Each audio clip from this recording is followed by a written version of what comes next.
नमस्कार। स्याही की सृष्टि में आपका स्वागत है। आज श्रीमद् भगवद गीता के 11वें अध्याय का महात्म सुनाने जा रही हूँ। ओम श्री परमात्मने नमः।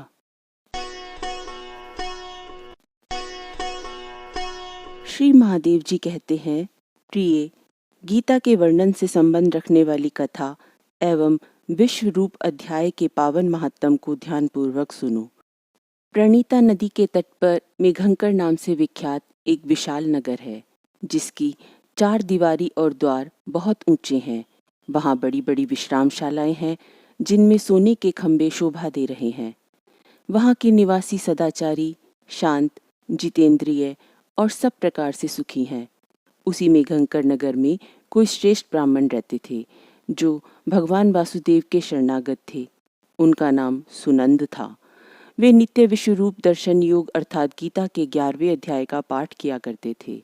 एक समय सुनंद गोदावरी तीर्थ की यात्रा करते हुए विवाह मंडप नगर में आए। वहां उन्होंने प्रत्येक घर में जाकर अपने ठहरने के लिए स्थान मांगा, किंतु असफल रहे। अंत में गांव के मुखिया ने उन्हें एक बहुत बड़ी धर्मशाला दिखा दी। सुनंद ने साथियों सहित वहां जाकर विश्राम किया। सवेरा हुआ, किंतु उनके साथी कहीं भी दिखाई नहीं दिए। चिंतित होकर वे उन्हें खोजने के लिए चल दिए। रास्ते में ग्रामपाल से भेंट हो गई। उसने पूछा, आप अकेले कहाँ जा रहे हो? आपके साथी कहाँ है? सुनंद ने सारी घटना सुना दी। ग्रामपाल ने सुनंद को अपने घर पर ही ठहरा लिया। वह रात दिन सुनंद की सेवा टहल तो किया करता, परंतु उसके मन का बोझ उसे परेशान किए रहता। एक दिन सुनंद के सामने रोते हुए बोला, हाय, आज रात में राक्षस ने मुझ भाग्यहीन के बेटे को भी चबा लिया। सुनंद ने आश्चर्यचकित होकर उससे पूछा, तुम कैसे जानते हो कि यह राक्षस का किया धरा है? कहाँ है वह राक्षस? ग्रामपाल बोला, ब्राह्मण, इस नगर में एक बड़ा भयंकर नरभक्षी राक्षस रहता है। वह प्रतिदिन यहाँ के मनुष्यों को खा लिया करता था। तब एक दिन समस्त ग्रामवासियों ने मिलकर उससे प्रार्थना की, हम तुम्हारे लिए भोजन की व्यवस्था कर दिया करेंगे, बदले में तुम हम सब लोगों की रक्षा करो। उस दिन के बाद बाहर से आए यात्रियों को रात में वह खा जाया करता था। तब से मेरे द्वारा धर्मशाला में यात्रियों को राक्षस का भोजन बनाकर भेजा जाने लगा। कल रात मेरे पुत्र का एक मित्र रात्रि विश्राम के लिए स्थान खोज रहा था। मैं उसे पहचान नहीं सका और अन्य राहगीरों के साथ उसे भी मैंने उसी धर्मशाला में भेज दिया।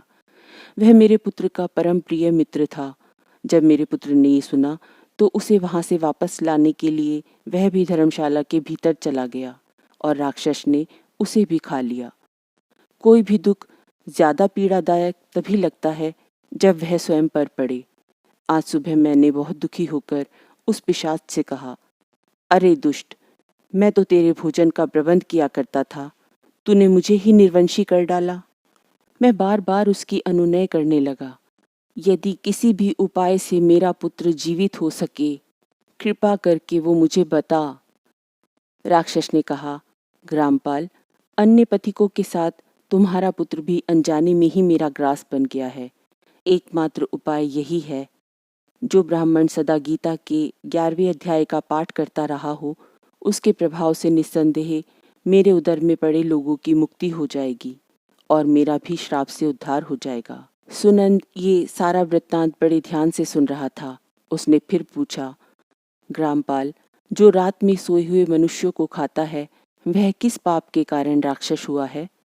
ग्रामपाल बोला, ब्राह्मण, पहले इस गांव में कोई किसान रहता था। एक दिन वह अगहनी के खेत की क्यारियों की रक्षा करने में लगा हुआ था। वहां से कुछ दूरी पर बहुत बड़े गिद्ध ने एक राही को मार डालने की इच्छा से वार किया और सफल हो गया। उसी समय एक तपस्वी वहां कहीं से आ निकले, जो दयावश उस राही को बचाने के लिए दूर से ही दौड़े आ रहे थे, किंतु जब तक निकट पहुंचे वो गिद्ध राही को खाकर आकाश में उड़ चुका था। तब तपस्वी ने कुपित होकर उस किसान से कहा, दुष्ट हलवाहे, तुझे धिक्कार है। तू बड़ा ही कठोर और निर्दयी है। दूसरे की रक्षा से मुंह मोड़कर केवल पेट पालने के धंधे में लगा रहा। जो मनुष्य शक्ति और सामर्थ्य होते हुए भी घायल और लाचार की मदद नहीं करता, वह उसके वध का फल पाता है। किसान ने तपस्वी के आगे अपनी बेबसी दर्शाते हुए कहा, मैं क्या कर सकता था जबकि मेरे नेत्र दूसरी ओर अपने खेत की रखवाली में व्यस्त थे। कि कर्तव्य विमूढ़ होने की अपेक्षा यदि छोड़ो छोड़ो की पुकार भी की होती तो तुम पाप के भागी ना बनते। तपस्वी का क्रोध शांत नहीं हो रहा था। उन्होंने आगे कहा, सहस्त्र अश्वमेध और 100 वाजपेयी यज्ञ मिलकर भी शरणागत रक्षा की 16वीं कला के बराबर भी नहीं हो सकते। निर्दयी, तू मनुष्य होने के योग्य ही नहीं। जा, तू राक्षस हो जा। हलवाहा बड़े अनुनय से बोला, मैं वहां उपस्थित अवश्य था, किंतु गिद्ध द्वारा मनुष्य को मारे जाने की घटना को न जान सका। मुझ दीन पर कृपा कीजिए। तपस्वी ब्राह्मण ने कहा, जब तुम्हारे मस्तक पर उस मनुष्य के द्वारा अभिमंत्रित जल पड़ेगा जो प्रतिदिन गीता के 11वें अध्याय का जप करता रहा है, उस समय तुम्हें श्राप से मुक्ति मिल जाएगी। ग्रामपाल की सारी बात सुनकर सुनंद का हृदय करुणा से भर गया। उनके द्वारा जल अभिमंत्रित करके राक्षस के माथे पर डाले जाने से वह राक्षस अपनी शापित देह का परित्याग करके चतुर्भुज रूप में प्रकट हुआ तथा जिन पथिकों का उसने भक्षण किया था वे भी शंख, चक्र और गदा धारण किए हुए चतुर्भुज रूप हो गए। जब वे सब विमान पर आरूढ़ होने लगे, ग्रामपाल ने राक्षस के आगे हाथ जोड़कर कहा, ये तो बता दो, इनमें से मेरा पुत्र कौन है।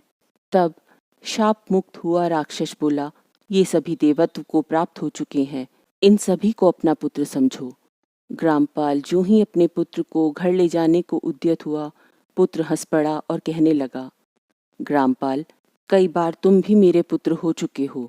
पहले मैं तुम्हारा पुत्र था, किंतु अब देवता हो गया हूँ। 11वें अध्याय के महात्म के प्रभाव से श्री विष्णु धाम को जा रहा हूँ। तुम भी अपना अभीष्ट सिद्ध करो। कुरुक्षेत्र में श्री कृष्ण के मुख से अर्जुन के प्रति जो अमृतमय उपदेश निकला था, वही मोक्ष का प्रसिद्ध रसायन है। गीता का 11वां अध्याय संसार भय से डरे हुए मनुष्यों की आदि व्याधि का विनाशक तथा अनेक जन्म के दुखों का नाश करने वाला है। बोलो जय श्री हरि।